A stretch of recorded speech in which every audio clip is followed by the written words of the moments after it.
আকাশ দেখার স্বপ্ন ছিল মেয়েটার। ছোট থেকেই আকাশে পাখি হয়ে ওড়ার স্বাদ ছিল তার। মফস্বল থেকে শহরে এলো যেদিন, জীবনে প্রথমবার কলেজ ক্যাম্পাসের সোনালি রোদ গায়ে এসে পড়েছিল, সে বুঝতে পারল আকাশের অনেক কাছাকাছি আছে। কলেজ ক্যান্টিনে একটা ঝাঁকড়া চুলের ছেলে একদিন এসে বলল, হাই। সেই থেকে আলাপ। তারও নাকি স্বপ্ন আকাশ হওয়ার।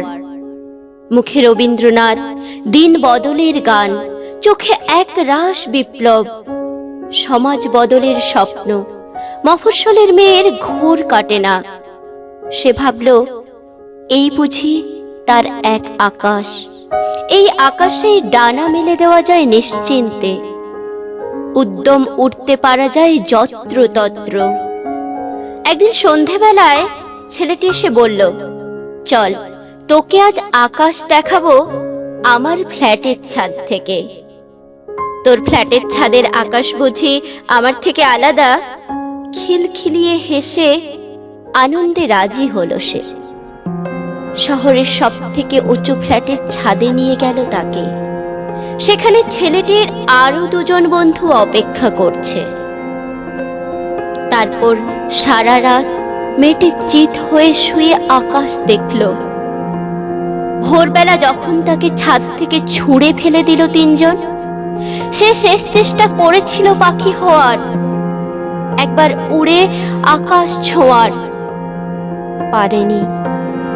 তার বদলে পরদিন খবরের কাগজের প্রথম পাতার খবর হয়ে গেল। তার পরের কয়েকদিন শহর ভেঙে পড়ল রাস্তায়। মিটিং, মিছিল, পথ অবরোধ, লাঠিচার্জ, টিয়ার গ্যাস, রাজনীতির কচকচানি, পোশাকের দোষ, চরিত্রের দোষ, সব দেখা হলো। তারপর এক সময় খবরের পাতা জুড়ে এলো আইপিএল, পুজো পার্বণ, ঈদ, মহরম, সান্তাক্লজ, ভোট, ভাষণ। ফেসবুক জুড়ে সেলফি, নতুন পোশাকের বাহারি লাইক। দামিনী, নির্ভয়া নাকি অন্য কেউ?